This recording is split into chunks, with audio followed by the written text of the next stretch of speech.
Un petit joyau de l'art roman du XIe siècle, niché sur cet éperon rocheux.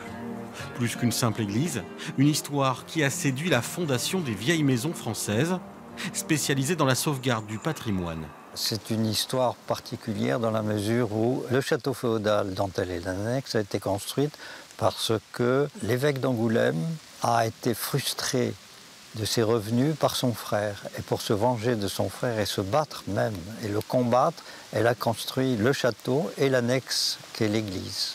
C'est une église fortifiée justement parce que le château devait se défendre à la fois des Anglais et à la fois du comte d'Angoulême. Fermée depuis 2015, l'église de Sainte-Marie-Madeleine de Touvre en Charente s'abîme avec le temps. Grâce à cette sélection nationale, la mairie pourra bénéficier de fonds supplémentaires pour la rénover, avec en urgence la couverture. Au-delà des futurs travaux, l'idée est aussi de faire revivre ce monument. Déjà, c'est retrouver l'usage principal d'une église, c'est-à-dire le lieu de culte, avant tout, les mariages, puisqu'on a beaucoup de mariages, évidemment les décès, les communions, les baptêmes, la cérémonie qui avait lieu pour Noël, qui n'a plus lieu sur la commune de Touvre depuis de nombreuses années, c'est bien regrettable, et puis des concerts, on a un acoustique assez extraordinaire, donc toutes sortes de manifestations qui peuvent mettre en valeur notre église, puisqu'elle a un lieu qui s'y prête, au-dessus des sources de la Touvre.